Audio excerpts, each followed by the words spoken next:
Hello, I'm Alex Mansfield, the host of Manny Talks Shooting, and welcome to another episode. This is the shooting podcast where I talk to individuals all across the shooting industry. We'll talk competition, self-defense, concealed carry. If you like this content, check out our YouTube channel, Manny Talks Shooting. And without further ado, let's get to this episode. Welcome, everybody. Welcome back to another installment of Manny Talks Shooting, the shooting podcast on the internet, because I like this, and you do too, because you keep listening. So it's okay. Anyone, go out, check out our title sponsor, Go Fast, Don't Suck. They made this awesome banner behind me. They make dry fire targets for your living room that your spouse may approve or not. Make sure to get approval before you put them in your living room because you will have to take them down. But hey, it's okay. They will not remove the paint. Dry fire targets, match banners, jerseys. They make awesome jerseys. They make all my custom jerseys that I wear on the range. But without further, but I forget.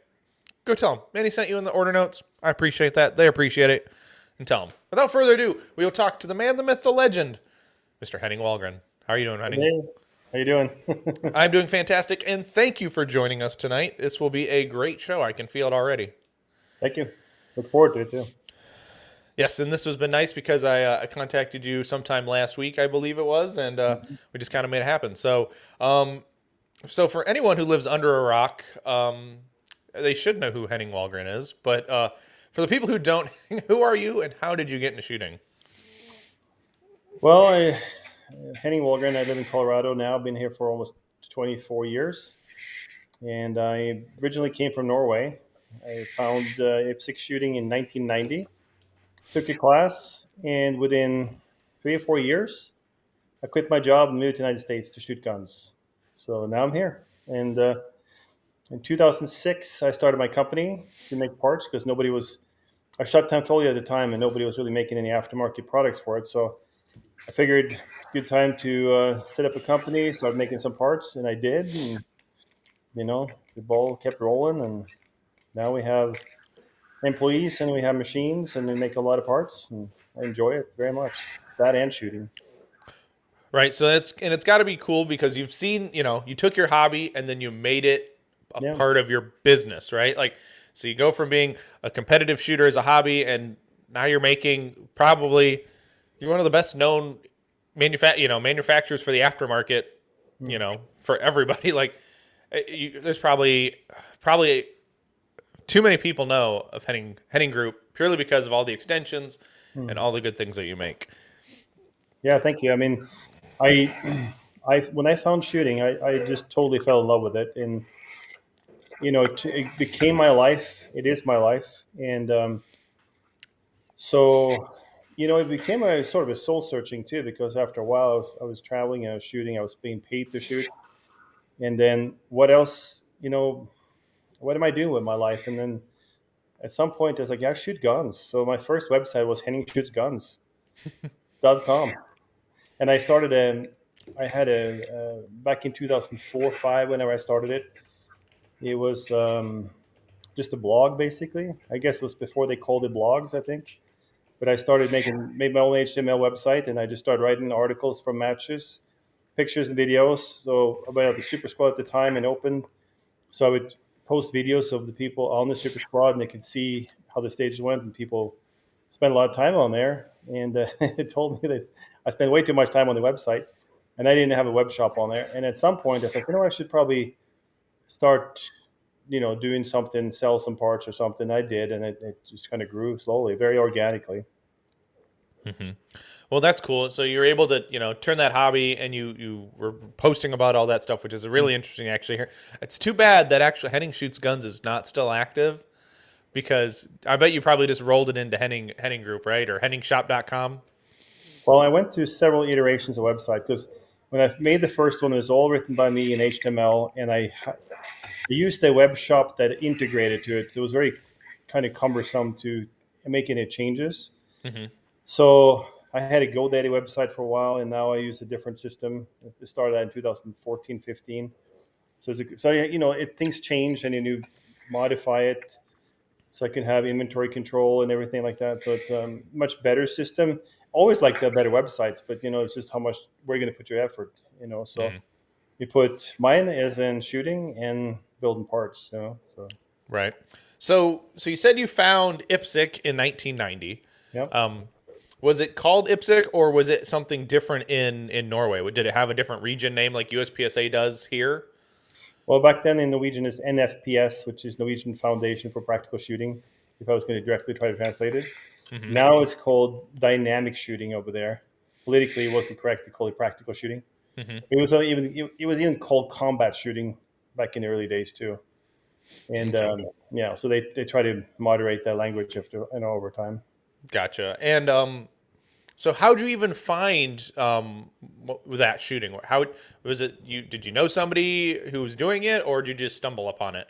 So I was a gun nut from my parents were not into guns at all, and my cousin got a gun, and when I was 12 and when I was 15, I ended up begging my parents for a gun. They gave me a gun, so I started shooting, and then I started working at Xerox.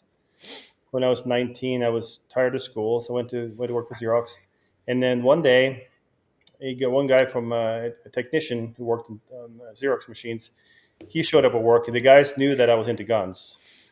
So it's like, hey, you got to meet this guy, and he showed up with a 45, with a bucket full of 45 ammo, and I'm like, what are you doing? So he led me to the water. Well, that's kind of cool, especially you. It's a different progression, honestly. Working for Xerox. I mean, do people even know what Xerox is anymore nowadays? I mean, they're probably their business. They've changed so much. Probably what they do nowadays from what they did then. But Yeah.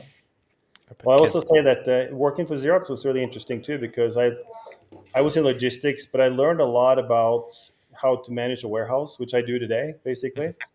I learned about the just-in-time systems, and every 2 years they reorganize the whole business. So even though I don't have a lot I did some education, some college at night classes and stuff, but school wasn't really for me, and I haven't found that I really needed it. So but I learned a lot from working there and how to supply people with products, because that's basically the same as I do today, and nothing's really changed. Right. So you just mentioned just in time warehouse, right? Yeah. So did did COVID affect you trying to be just in time? So I'm actually not necessarily running just in time. I'm trying to always be on time. I Mm-hmm. try to always have things in stock, and I can pretty much predict in this to some degree what we need, right? So we make all the products or almost every single product in house. There's a Mm-hmm. couple of things we don't make. We don't have machines for, but everything is so I just plan out. So I have 6 months of stock, or 3 months of stock, or 12 months of stock, depending what it is. If I know they're gonna sell, it doesn't been a problem at all. But during COVID, we got the contract with SIG and with Dan Wesson.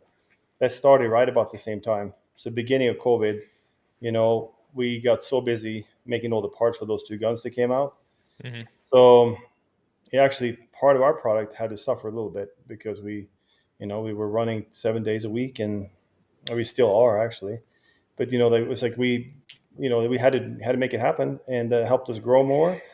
And then through that period, we've added more products. So for me, I wouldn't say I was born a planner, but I'm definitely planning a lot when it comes to the inventory and stuff. And there's so many SKU numbers to keep track of.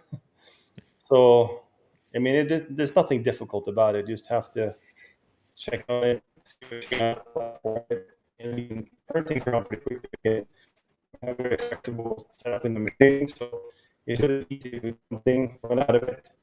Next day we can set it up and run it unless there's something else that's pressing, and get it over to the anodizer, get it done. So, but we try to, I don't like stress. So like I try to really plan and have a comfortable pace at it, even though, we go all the time.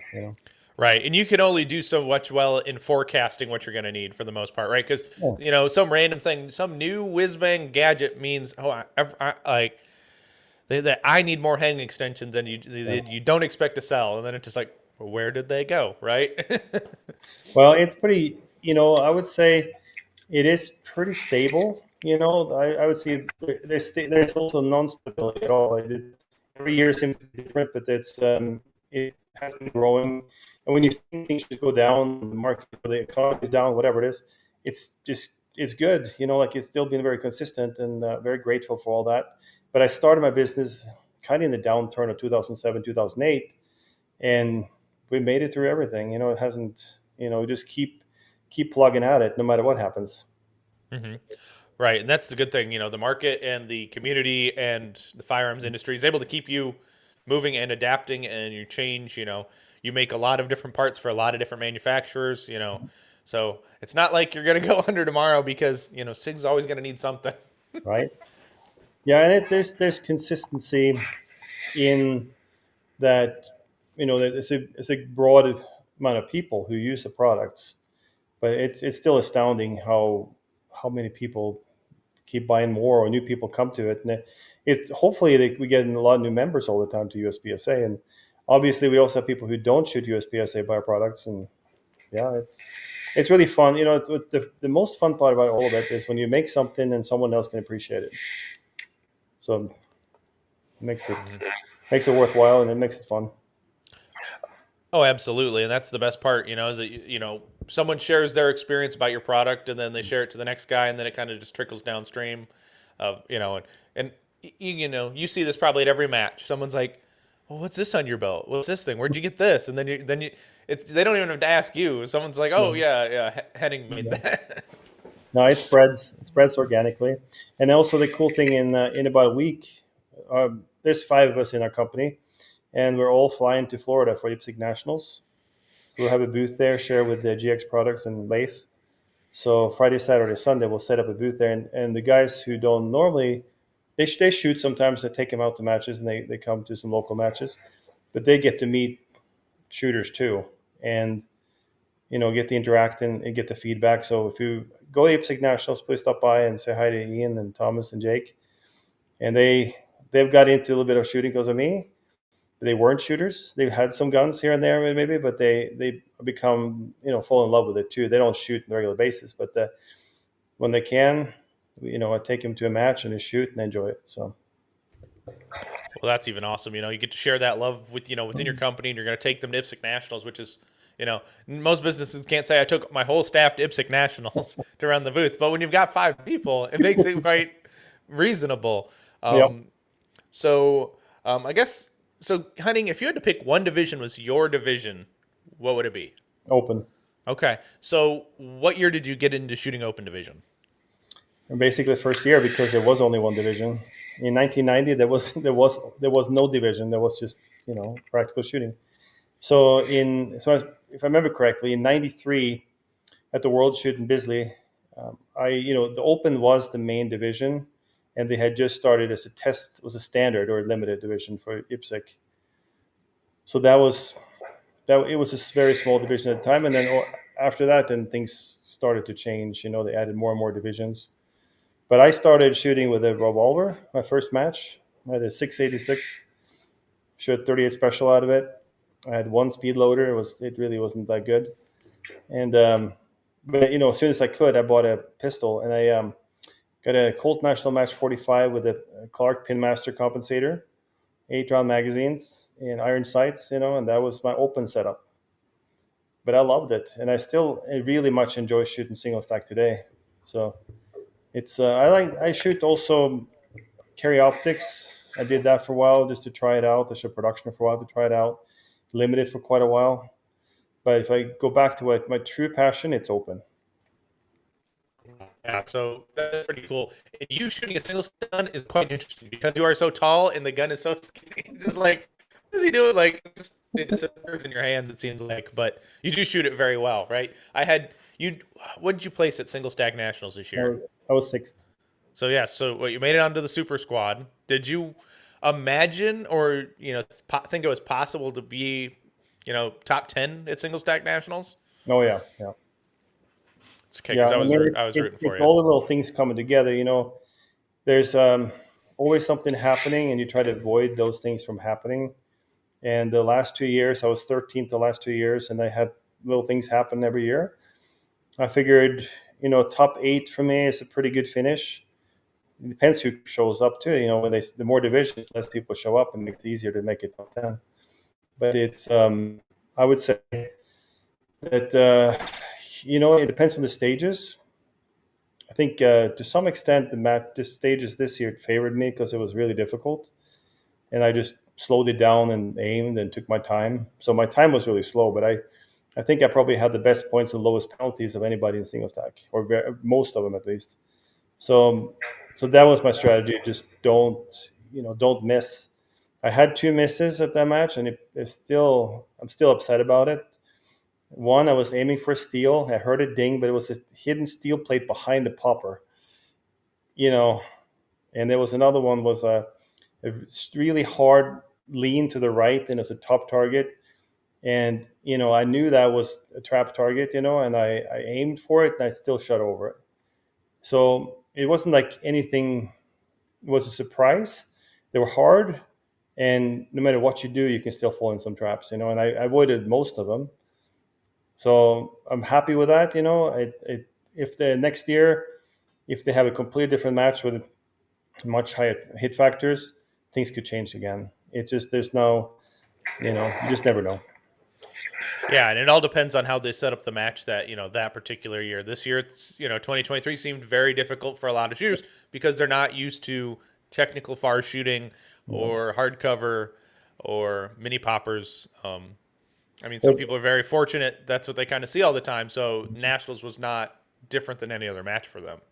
I would say one thing I did, I I mean, I don't shoot single stack per se on a regular basis. I shot area 3, and I can't if I think I did before area 3, but I made my own rear sight because I was shooting a Bomar, and as my get older, I guess I didn't feel like I was getting the feedback I needed, so I machined my own fixed Bomar replacement sight, and I shooting 100,000 front sight, 180 tall, and I made a 125 by 115 rear notch, and with a 10-degree slope angle back, and serrated it, and I machined it to my gun. Like I machined the height to fit exactly where I was going to shoot. I tested it, made several different iterations, and I made it aluminum of all things because I figured I didn't need to make it out of steel until I know what I want.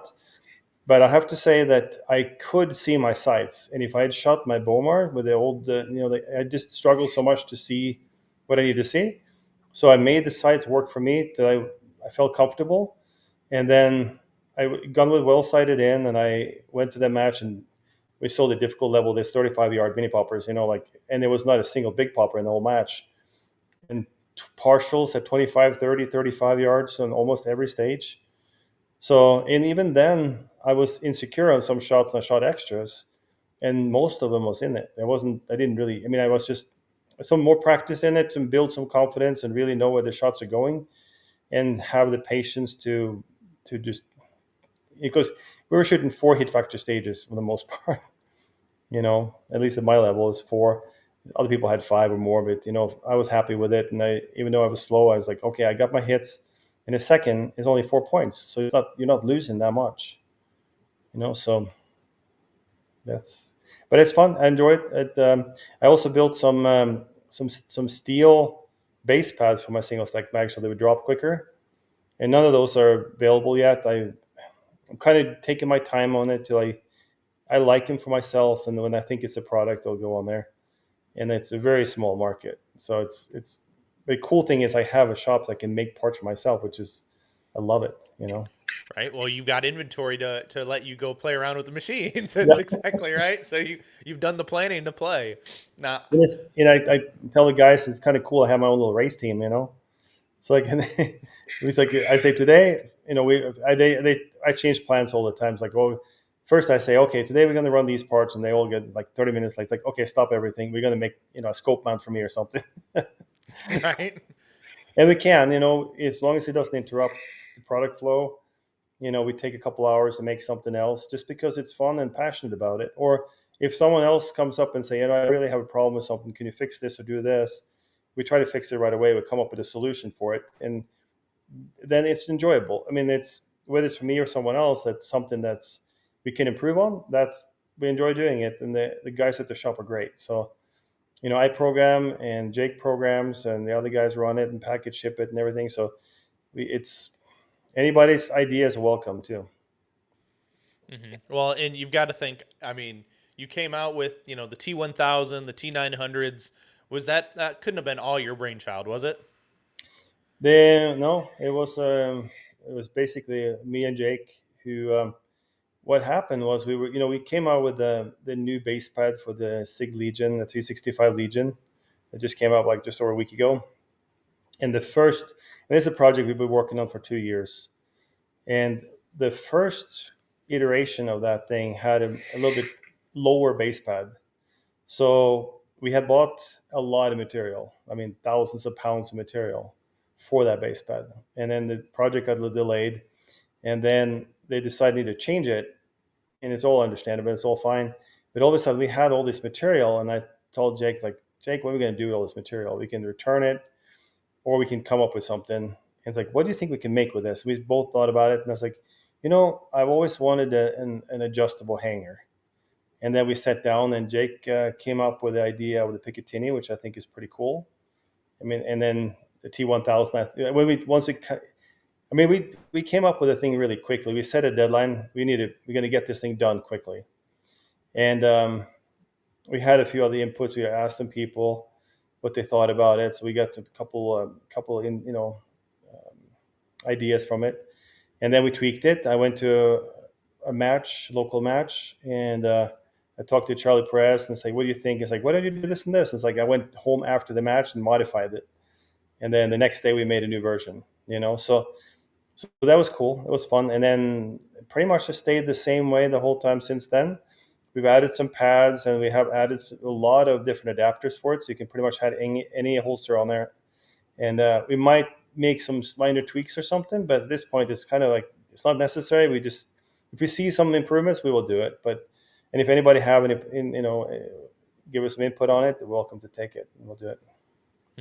Well, and I told you pre-show, like I personally love the T1000, especially on a race holster. Like Yeah. it gets, it's just so cool. You can adjust everything. Like if anyone hasn't seen, listeners, go watch the video Henning made about all of the different features of the T1000. It's actually really good. It's not that super long, but he plays and shows you everything on it, and um, you'll just want one. So pull out your credit card and then just go to henningshop.com and just go buy one. But no, I think it's a great product. But so you said you're primarily an open shooter, right? And your first open gun was a 45 single, with old, things that what Jerry Barnhart was shooting back in the day too. When did you get your first traditional? Now we're gonna call it, new generation open gun, right? A double stack 2011. So I started with 10 folio after that, 1992. So basically, 91, I had a 45. And when I got the 45, everybody else go to 38 Super single stacks. I mean, that was the hot ticket. I mean, single stack 38 Super with a scope mount and an aim point on it, or Tasco PDP on it. It was, I mean, or Springfield, had some single stacks, I think. But then they turned it to the P9 Springfields and the 10 folios, 9mm open guns. So I shot that in 92, and then 93, a friend of mine who I bought the gun from, he recommended I shoot for 10 folio, so I got sponsored by them.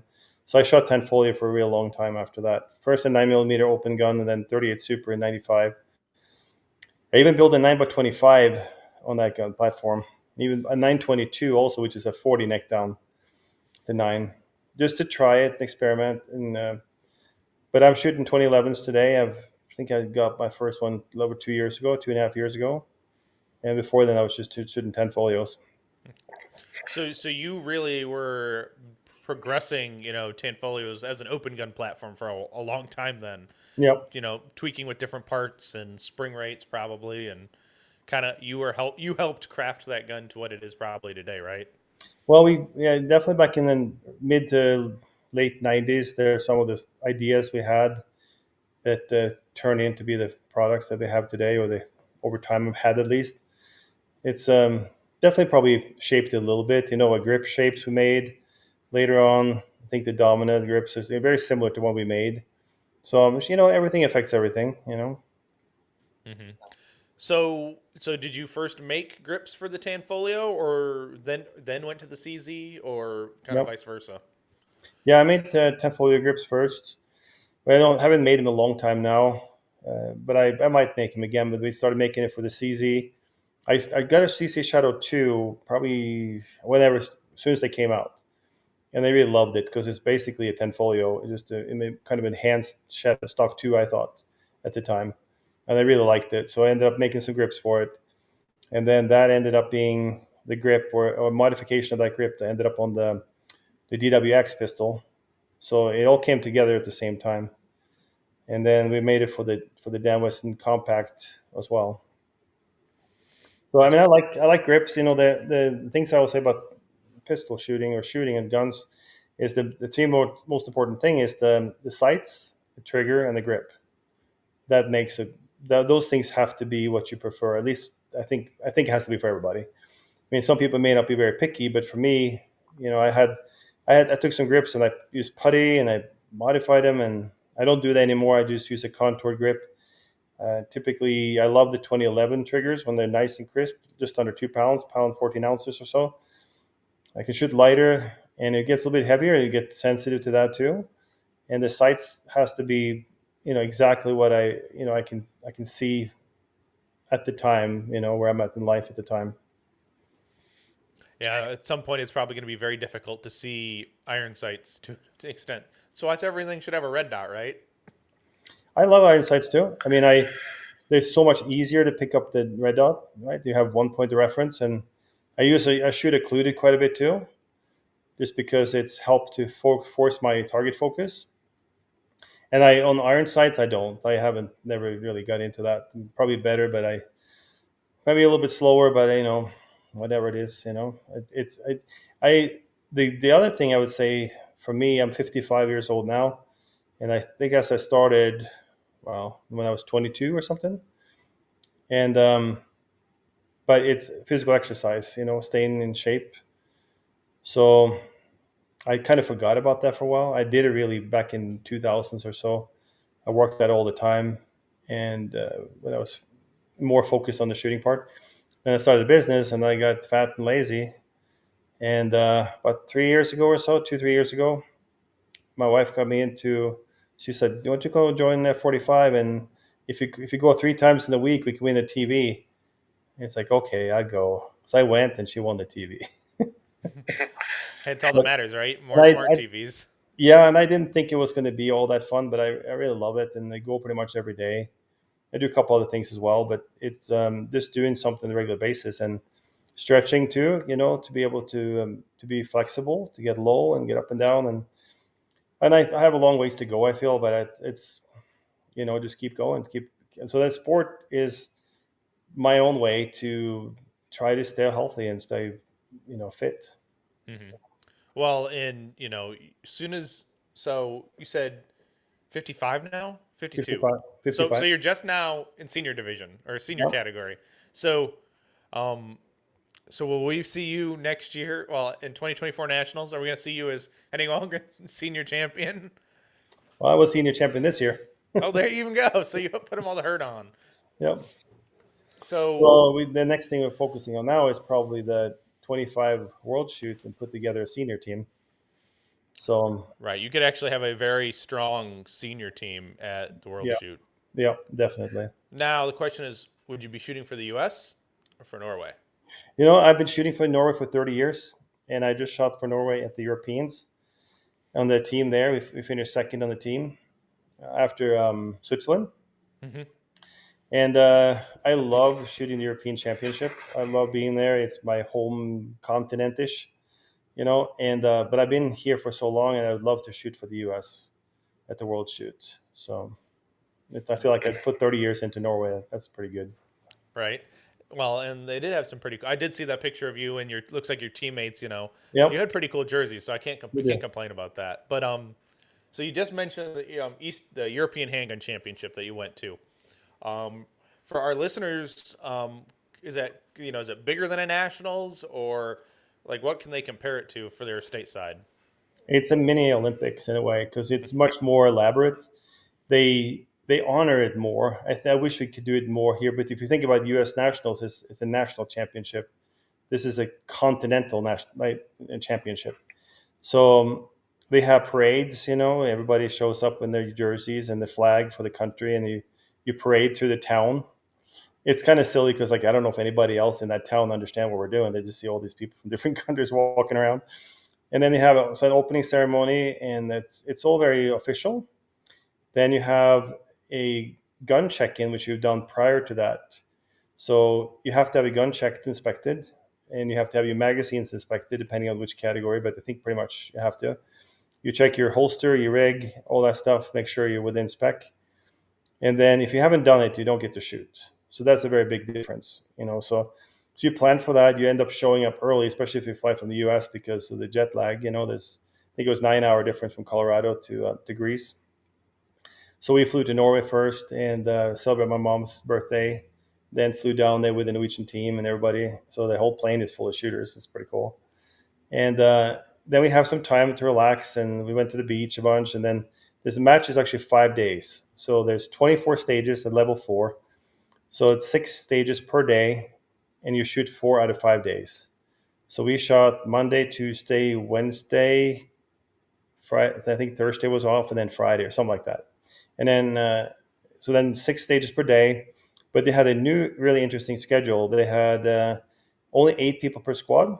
So we were teamed up with a Greek senior team, and you only shoot for 2.5 hours per day. So 6 stages in 2.5 hours. You go through blazing fast. So then there's a 7:30 start, there's a 10 o'clock start, there's a 1 o'clock start, and there's a 4 o'clock start, 4:30 start, or something like that. So and then you rotate throughout the different days. You have different start times and whatnot. And the stages are really, really simple this time. They were not difficult. There were small berms. Everything was connected and very, you can go from stage 1 to 24 in a couple minutes, just walking down, on the asphalt down there to the next berm. So that was really cool. I love that. And so you get the community of seeing friends and people you met over the years from different countries. Then on Saturday, there's a shoot off, and there was a lot of different shoot offs for all the top 8, I think it was, in each division and categories. And then in the evening on Saturday, is a massive banquet with dinner. And this time it was outdoors. And I don't know if it was 1,000 people, but pretty close. There was over 1,300 people shot the match. So let's say it was 700, 800 people or something like that all had dinner. It was a buffet. And then there's ceremonies, and there's, speeches and gratitude, and then all the medals, and it takes hours, hours and hours and hours. I think we got there at 6 o'clock or something. We left at 11 o'clock at night. So there's no prizes. They don't have prizes like we do here, but you have medals. So there's no, but it's great. So the whole experience of it is, it's more like an Olympic of being honored. So it's cool. I love it. And it sounds really cool with all the pomp and circumstance around it. Make it super official. I agree. I wish we could do something like this for our nationals to make it feel bigger and better.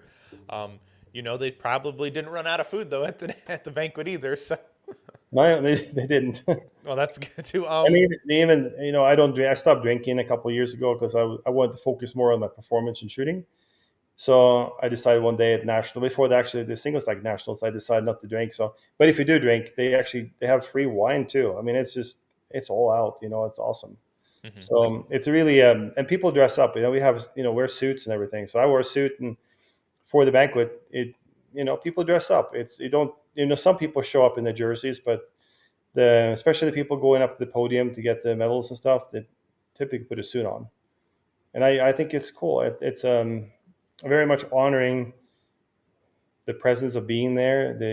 How much effort we put into this thing, and who cares really who wins, but we do care, and we love it, and it's fun. Oh, absolutely, and that's why we do it, because we have fun. We enjoy who we do it Yeah. with. Because if we didn't, why would we do it? Besides being really competitive people as it No. is. Yeah. But I did have a question a little bit, since you do shoot a lot of IPSC and USPSA. What are things that USPSA open shooters need to worry about when shooting an IPSC match, like gear wise, to be in compliance? So the main thing is, like, for open, the magazine is shorter. So 170 millimeter versus 171.25. So my mags are actually IPSC. I just ordered IPSC magazines, so they're just legal for anything. You may lose one round for USPSA, and it could have one extra magazine or change the base pads, whatever. I just don't worry about it. You have to make sure it's within 50 millimeters, but my setup is within that in either direction, either division. I don't change it, so it's pretty easy. Open is also nice because you can have the magazines on your belly, But if you shoot production and all the other divisions, you have to be behind the hip bone. So, so that's the thing. Like as soon as you go to an IPSC match, you have to change it, but it's not that much. And as long as like IPSC Nationals is a great educational place for people to go. I'm sure there's going to be plenty of people going there and have to change the gear. And that's why you want to show up a little early too, and then go there. If they don't have, so like last year, I went to Norwegian National Championship, and it's been a while since I shot IPSC, a couple of years, whatever. And so I went there, and before we started shooting on Saturday, I would go then Friday. I go to the safety area. I would go to the chronograph, and I check the guys. Can you just check all my gear, make sure I'm compliant, and everything was fine. But you check it before you shoot. Typically, also what happens is if they discover something during the match, and some ROs will, you might have shot. I had one year I shot half the match, and someone said, "Oh, your gun's not far enough back," and the RO would take me to the safety area and would move it right in the middle of the match.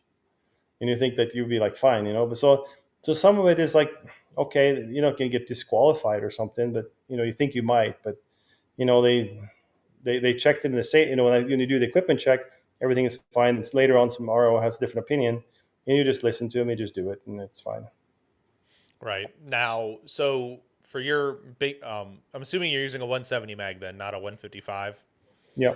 So what base pad and tube combination, or are you using just like MBX? MBX, yep. Okay. Full MBX setup for that. I don't make anything for those. I do make a couple of base pads for staccato mags plus Mhm. 3. They're not legal for limited division or CO, but they're meant for carry optics, staccato shooters. But they're also great for open. So I take my 20 round staccato mags, make them 23, 24, put some grams in it, and that's There you go. Yeah, that's one thing I'm hesitant about. Like I've talked to a couple of people who are like, "You gotta go shoot like nationals now or something, or go travel to like Aruba or Jamaica," and I'm like, I just got to make sure I've got it. I want to know 100% I've got gear that I'm gonna fly with that's gonna right. work, and not be like, "Oh, my big stick is 1.25 too long."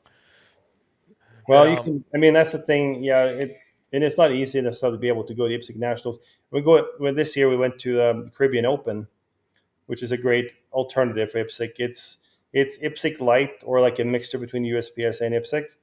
You have to have the gear behind the hip bones, but distance to. They're not as picky. They accept guns you can use in USPSA for CO, even though they wouldn't be legal for IPSC because IPSC have a different. Like I shoot a SIG AXG Pro grip, with a Lockwood upper and stuff like that. It's all different from it's on the approved list for IPSC. So I couldn't shoot that in Europe, but I can shoot it, in Caribbean Open, and you can shoot in USPSA. So they welcome. So that's a great intro and an awesome match too. Super fun, great place. Spend some time on the beach. It's good stuff. well, and the best part also is you don't have to fill out a bunch of paperwork as Yeah. if you were going to say South Africa, Right because it's just a connection. Well, it's just not connected to the landmass of the Unied States, but it's still now, right there, which is nice. the one thing I would say going traveling international is I insure my guns. Hmm. Because you don't know if they're going to show up at the other end, or make sure your paperwork in order. The match typically always helps you out with everything. But I came back from we flew to Greece and shot the match in Greece. Flew back to Norway because it was easier to flew the round trip Norway Greece than to go try to make it back here. At least the way I was, because I was we want to avoid England and Holland and New York when you fly back.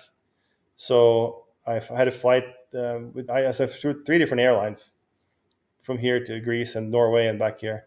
So flying back, I flew Iceland Air, and then I came back on a Monday night, and everything showed up except my 2 open guns. Maylee got her guns, but not me.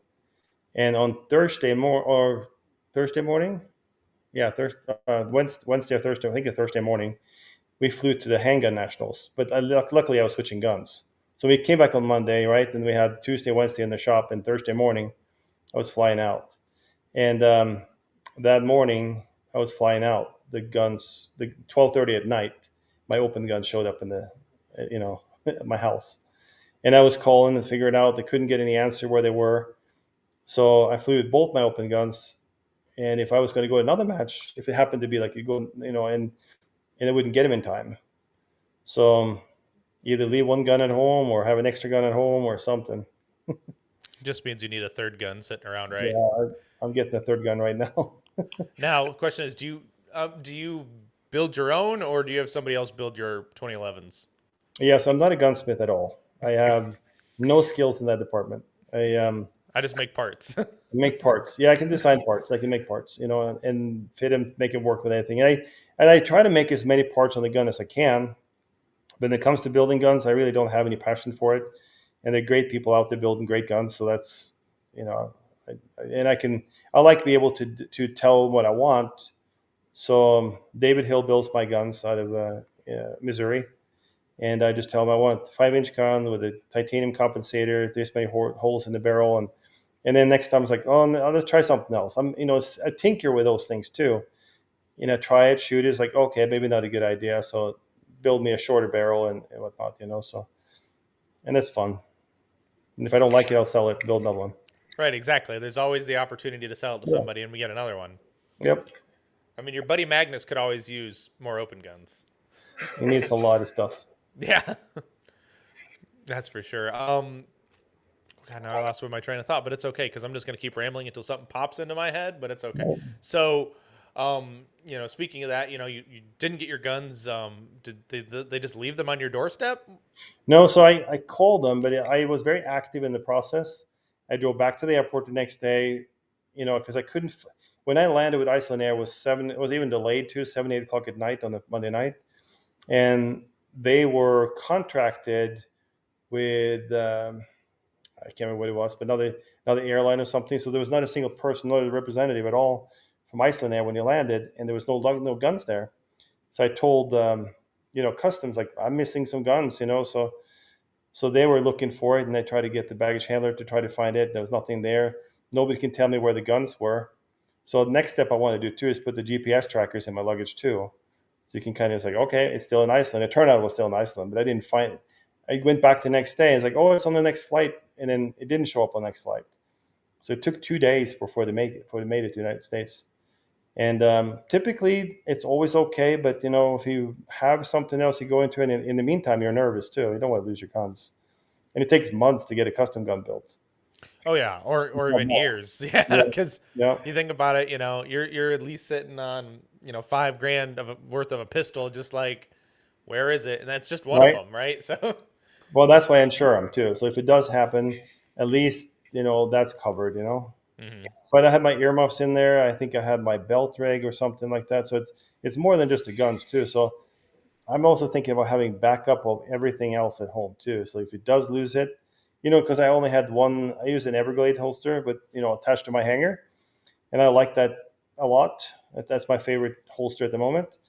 I also have Black Scorpion gear. I like that too. And so, but having, if you have a backup gun or something like that, but everything else is gone, your earmuffs and magazines and everything, like you have to get all that stuff. So I leave some stuff at home too, just in case. And from now on, I also have an extra gun laying at home. I'm actually having built a combination LO open gun. So Mhm. I'm not going to shoot either one of them very much. The one upper open upper is set up a little different. So I want to experiment with a little bit shorter slide barrel just to see how it feels. And then I'm going to shoot a little bit limited optics too. So then I can just switch an open barrel back and forth, and not like it's complete serious setup, but at least you have something if you care. Right. So if something absolutely, was terrible to happen, you'd have something at home. Yeah, or you leave. I mean, that's the thing. I thought about leaving my backup gun at home.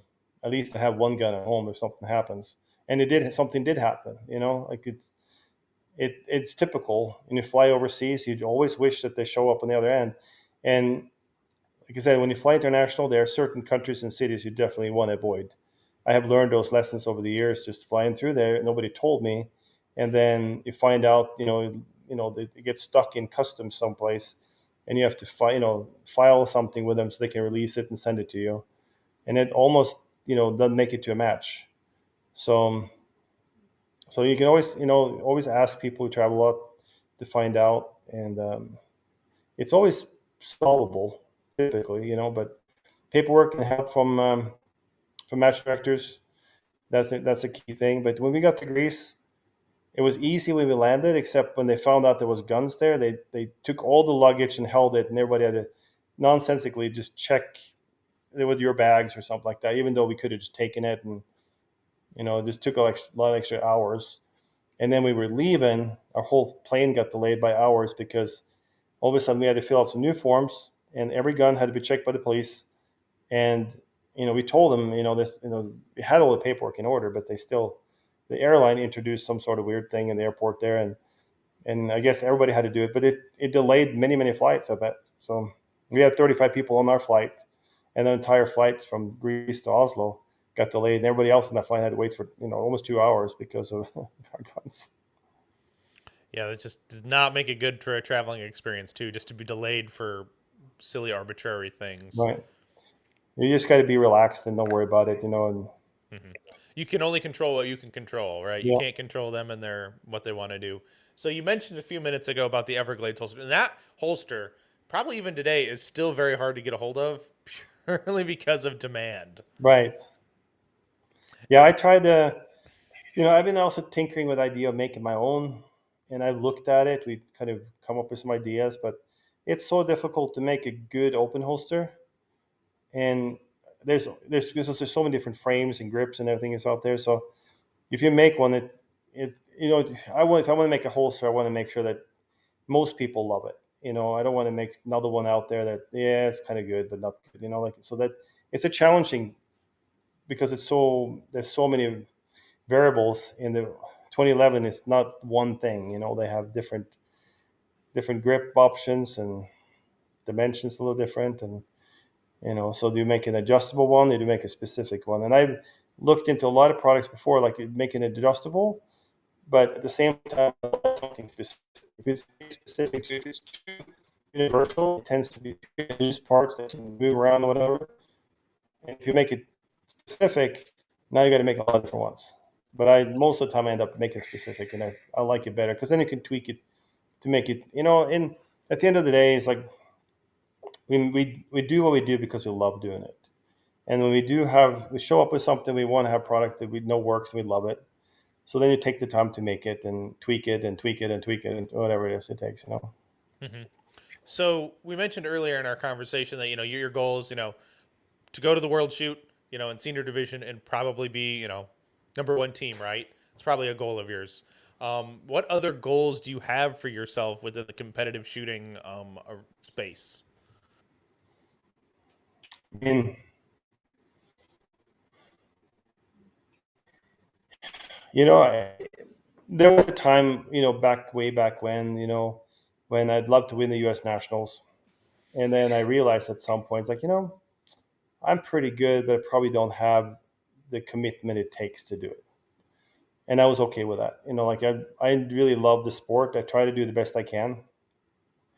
For me, the sport is about the mental challenge of it.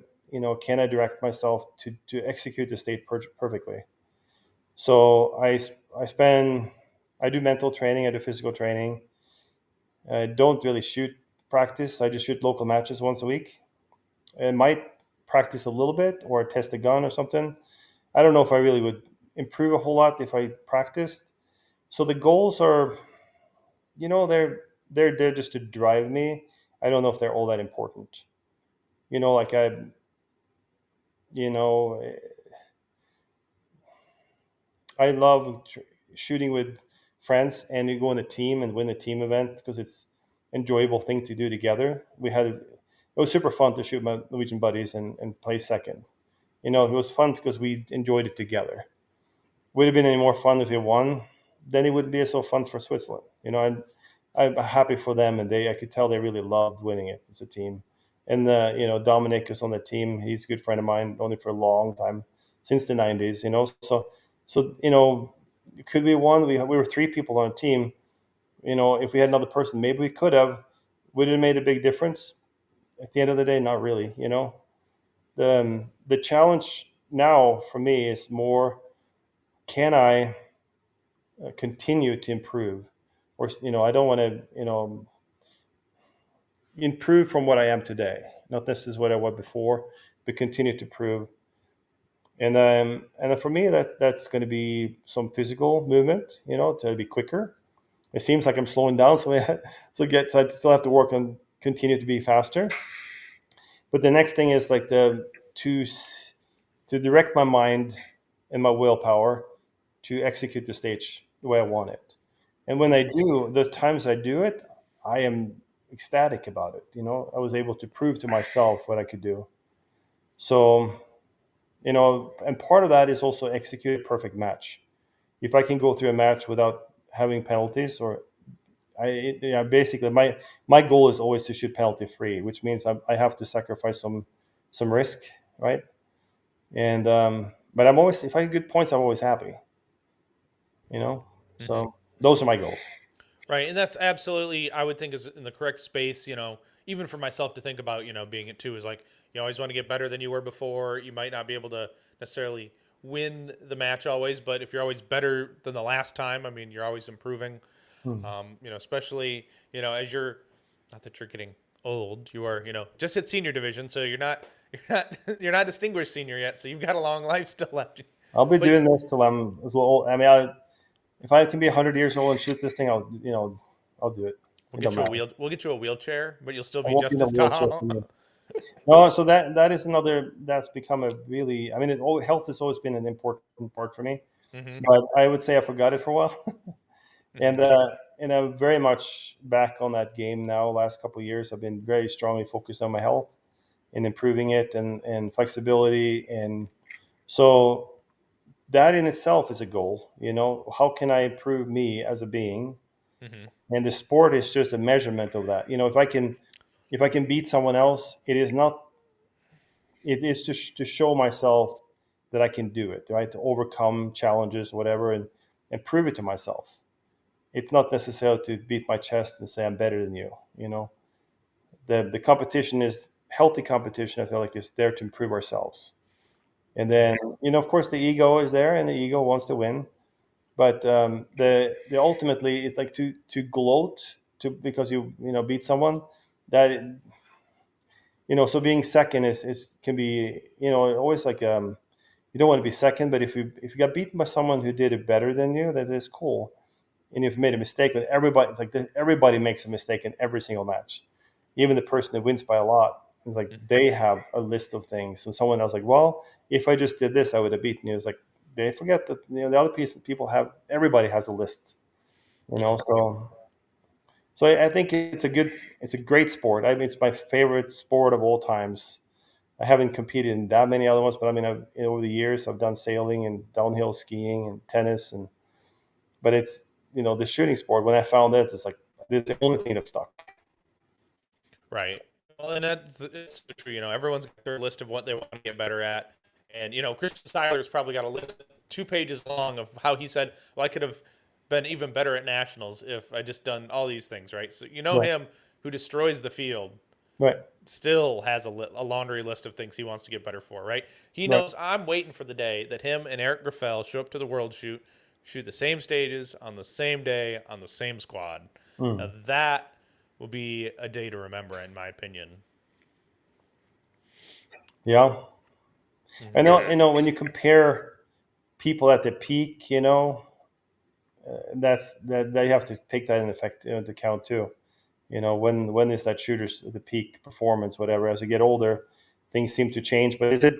I don't know. Is it because you get older, or is it because if we take care of ourselves on a physical level, mental level? Like, what is our limitation? I mean, we have a huge amount of seniors and super seniors in the sport. In the Europeans, I think there was like 70 seniors in open shooting at the European Championship. It was 400 people shooting production division. Hmm. I think it was the biggest division. But I mean, so it's fun to go to Europeans or the world shoot and shoot with people you shot with 25 years ago when you're in your 20s or whatever. So Hmm.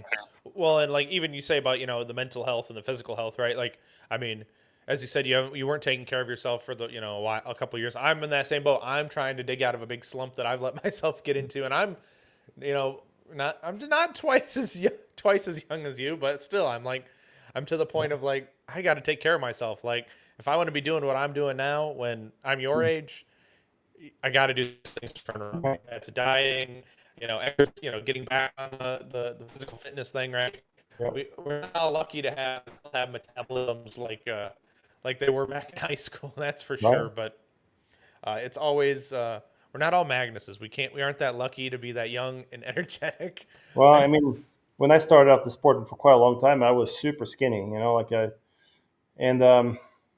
don't know when it changed, but even in my mid 30s, I was really active and stayed really fit. But I think I have a healthier diet now, or food. Like I like to use the word diet, but like what I eat is healthier, and I exercise every single day almost. I'm not today because I'm here. Otherwise, I would have been at the gym. And then I'll do it again tomorrow and Thursday and Friday and Saturday and Sunday. Not Sunday. We have a match, but I'll do it in like 45 minutes or something. And we do, just go to do some weight training and then do some cardio stuff. And I mean, it makes a huge difference.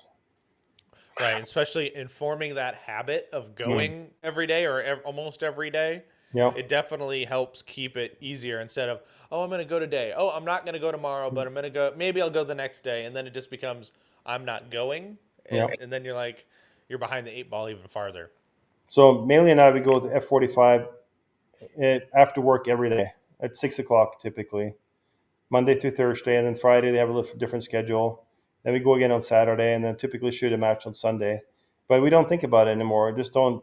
I don't think about if I want to or don't want to. I just go, and it's 45 minutes. And I go and do it, and I'm not worn out, but I'm pretty tired. And if you can wear yourself out, like it's circuit training, and they do different weights and they do different art, but it's really more of a complete workout than I would do on my own. And I do all the things on my own as well. But then just go in there, I know like if I did that, I did something good. It's something that, you know, puts me a little bit further ahead than I was yesterday.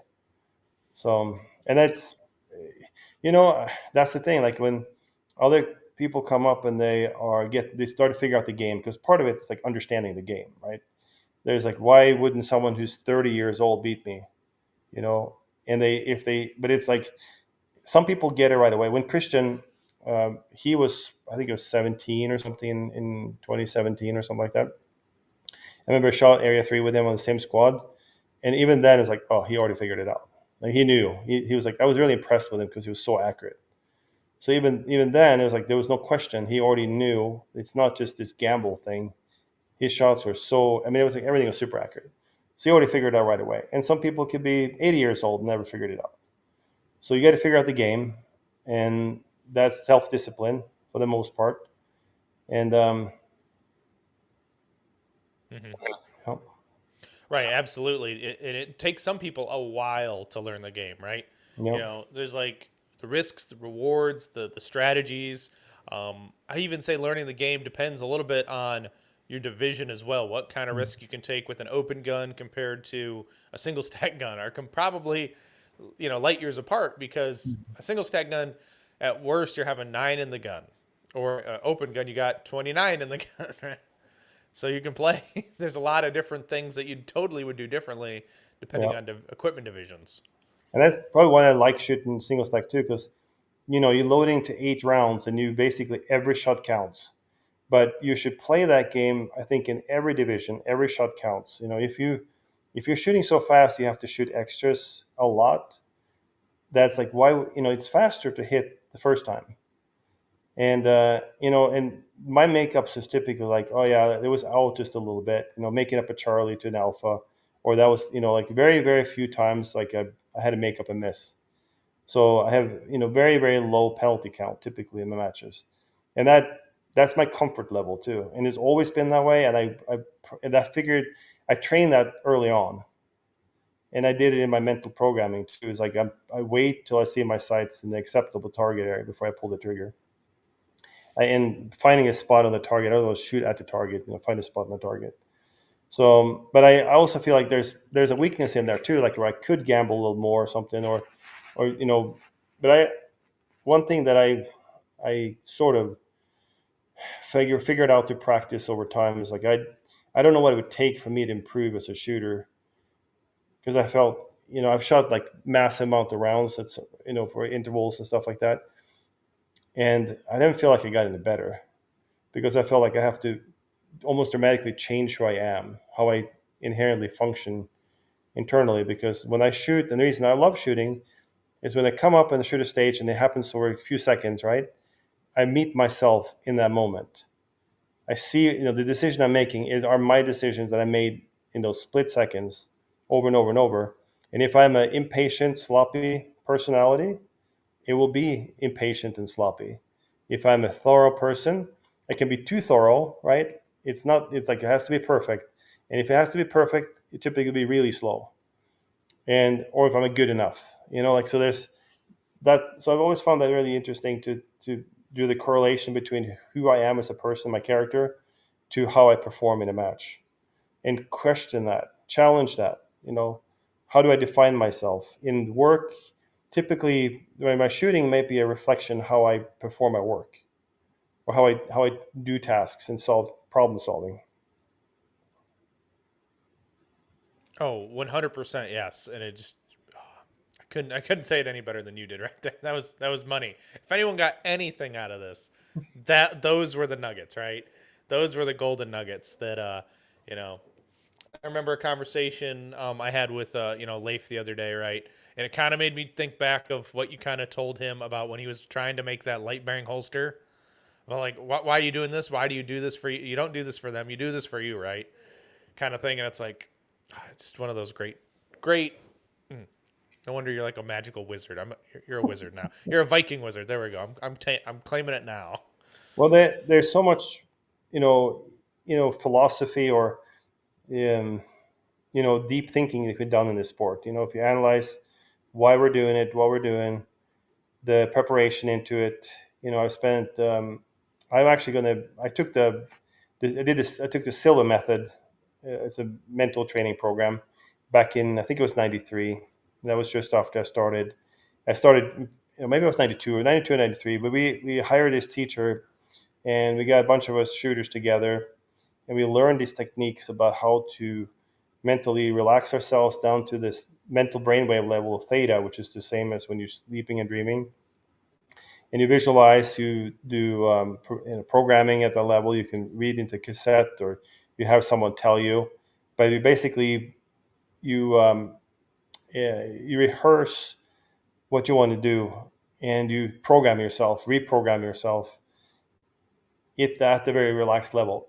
And then doing that, and seeing myself going to matches, seeing how I would behave, how I would feel, helped me tremendously, just being relaxed and be able to perform at so if I go to match and I feel like I know who I am to some extent, I can be much more being myself and be relaxed rather than being nervous.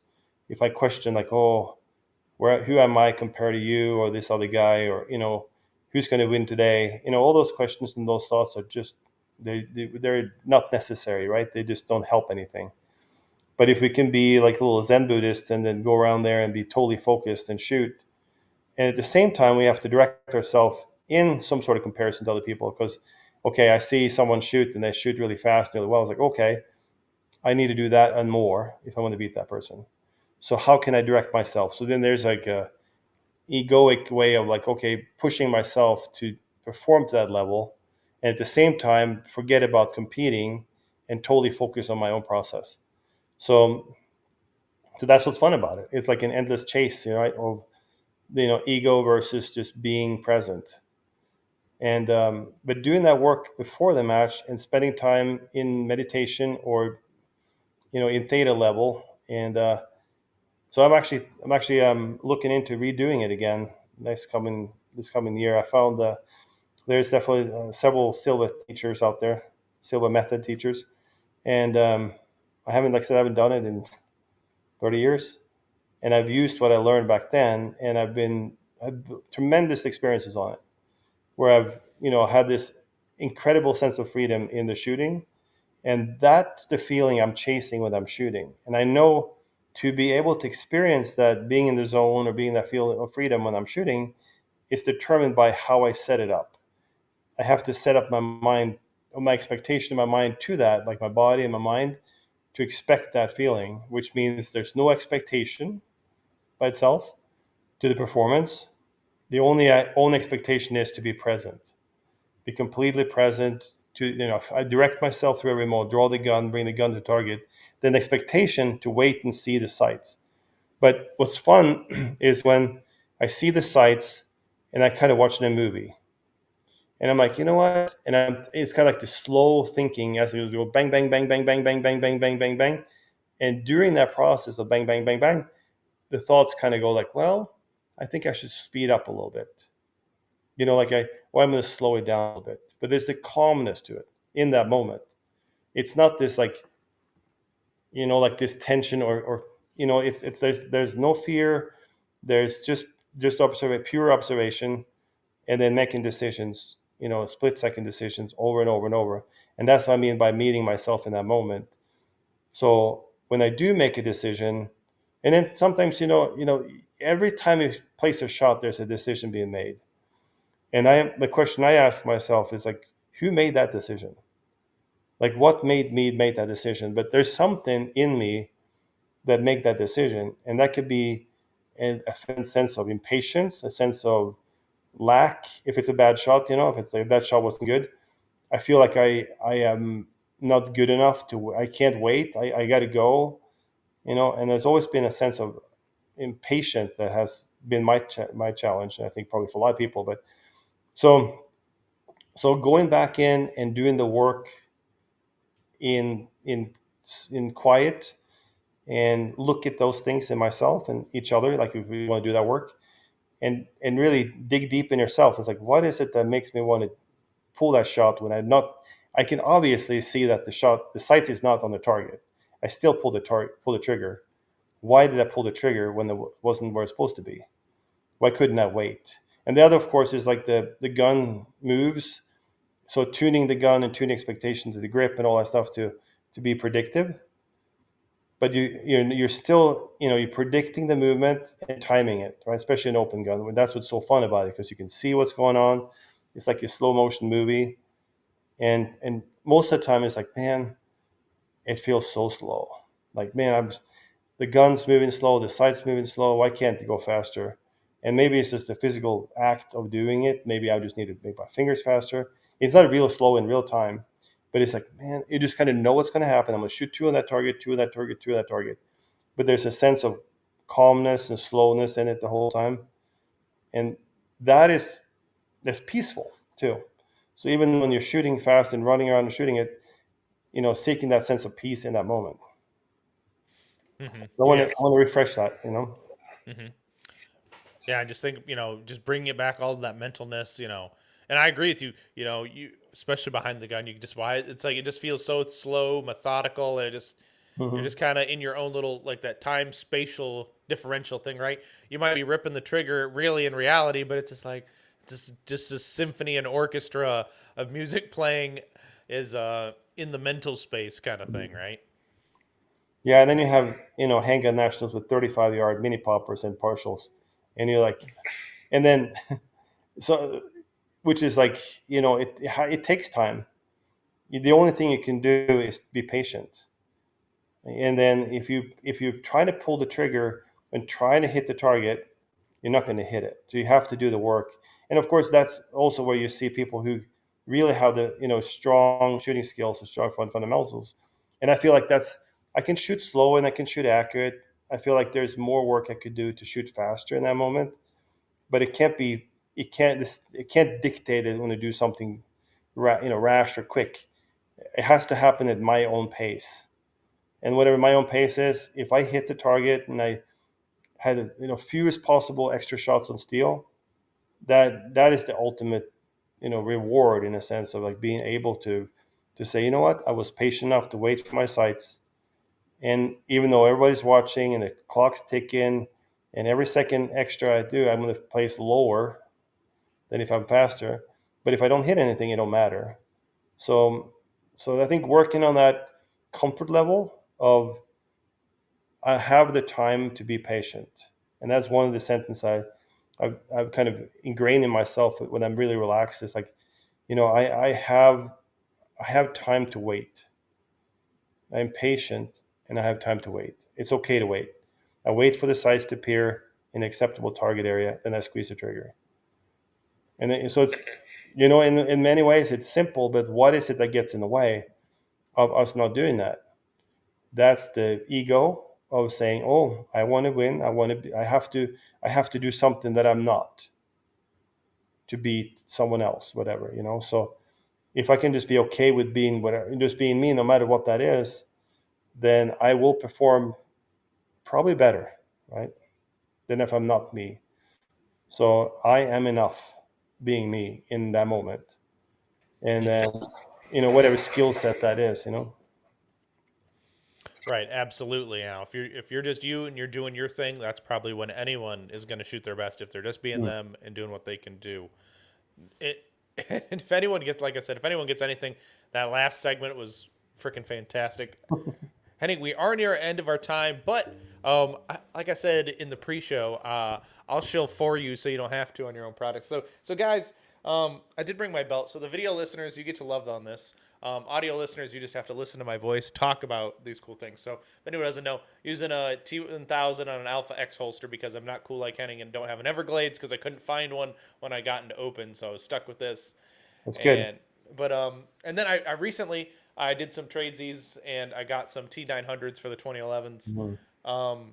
I thought I was gonna. So I came from an Alpha X, the Alpha XIs, and I had a magnet on the front of my pouch. Do I Mm. miss the magnet? No, not at all. These things are money. The only thing I'll bitch about these T900s is the fact that I can't use a dry fire mag from Double Oh, Alpha. right. And Jeremy Reed has said this, and now I'm gonna tell you. It's like that's the one thing Yeah.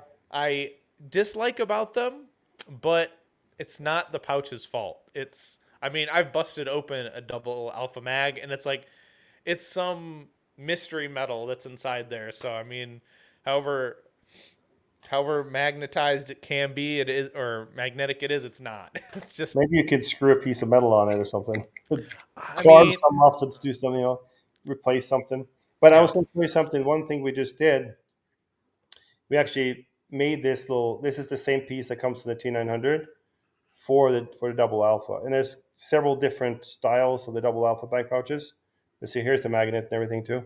But we made this piece here, so we will have so people who do love their double alpha, you can now pretty soon you can mount it to it as well, and then you can get all these different angles you want. So that's cool. right, so because we want to be able to use, and more of these are coming out too, so you can, if you like CR Speed or Ghost, whatever, you're going to make it for everything. So so I will have some of these things to show off at the IPSC Nationals in Florida in about a week or so. And another thing, I'll show you a couple of things we made too. We've had these been super popular, the Ghost holsters. This is our next gen attachment piece for it. So you can actually attach it, and you can also now, because in addition to T1000, we make a T800. We also make a TX, and this is a little TX holster. This is a $75 hanger. So it's really simple. It doesn't have as much adjustment. You get this, and you get this. You don't get this, if that makes any sense. You But still we made these pieces now so you can attach a Ghost to it.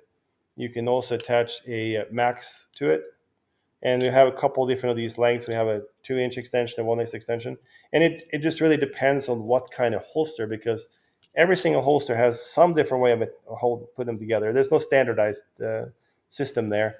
So these are initially made to put Kydex on there, but we're making more and more pieces too. So people want something simple, a little bit cheaper, and it don't need all the fancy stuff. You can still, put something still simple like this. And remember then that even that T800 is probably still more adjustable than a Boss hanger. probably a little bit, yeah. It's and it has it's the Arnold, the 800 T800. So the other thing we did too is like this is something this is a total prototype thing. This is the DWX Compact. So these grips, I'll focus on the grips first. These are we make the grips for that comes with it, but we also made some more checkered grips. It's a little bit more grippy, and this anodizing is like a wood looking thing, but it's actually aluminum. But they look like wood, but they're actually aluminum. Those are really cool. That seems like classic gun, Yeah, but it's a aluminum grip, so you can actually grip aluminum. it. Well, I'm probably going to bring this gun to the IPSC Nationals to show off.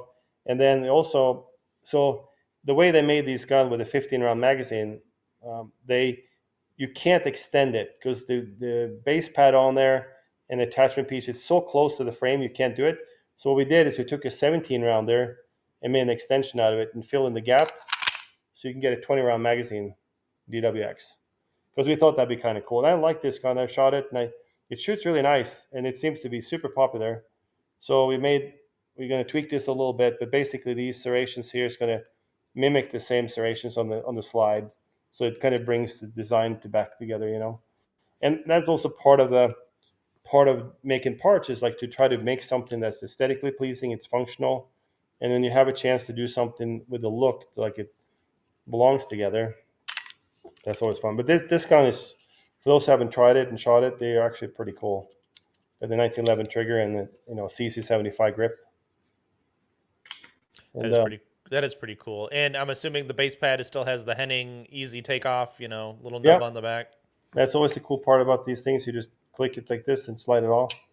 Comes off really easy. Self-retained.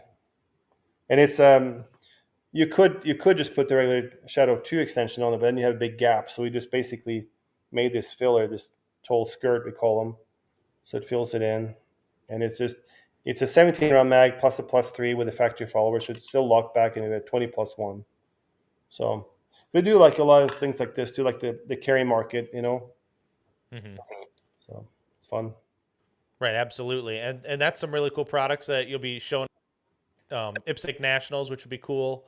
Yeah. Um, and I guess, wow, I don't know how to end this, but it's honestly it's been awesome. But Henning, I guess this is the part I don't know if you have any sponsors but this is the place where I like for everyone to share out their partners they have or people things that they just enjoy kind of things too. So Yeah, I made a living as a sponsored shooter for quite a while, and over time when I started my own company, I became self-sponsored, or I could say sponsored by a customer. So thank you to all our customers. It allows us to continue to do what we're doing and keep shooting. And I love shooting so much. I mean, this is I'm able now to travel to whatever matches I want to and shoot and use the equipment we make. But it's really because of I love the sport. And Leif over at GX Products, if I was going to mention anybody, I use his hangers, so his holsters, I mean. And we're also going to share a booth at the IPSC Nationals. We're good friends and do it together. So that's also been super fun. We've been doing it at several nationals. We did that Bill Dill challenge together, and just having a good time hanging out. So anybody who comes to IPSC Nationals, you can meet all of us there and have ideas or discuss things, whatever you want to do. Be there. So thank you for this interview too. It was really fun. yes, and I appreciate it. And I got to, I got into the side of your brain a little bit, got to know you a little bit better, other than just the guy who still shreds out on the range. So it was kind of cool Yeah. to get inside that brain and share some great stories that you've had. So I appreciate your time and especially your physical activity time, really. So took that out of your day. So I appreciate that.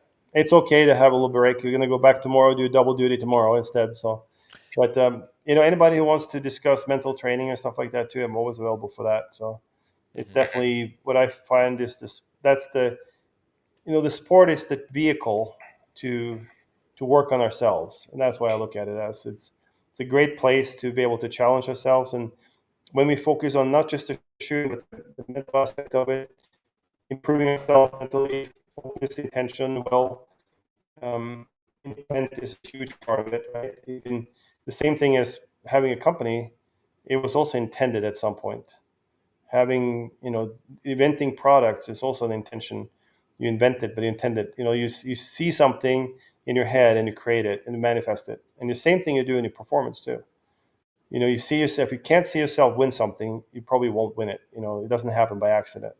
So doing this and yeah, enjoying the competition, the camaraderie, and all the people. It's great. Absolutely. And to the listeners, make sure check out Henning's website, henningshop.com. Go buy something. You want a T1000, you want a T900s, you want all the whiz bangs, go check them out. I mean, it's nationals. But Henning, thank you for coming on, brother. And to the listeners, get out and do the things. And I will see you on the next one. See ya. Thank you.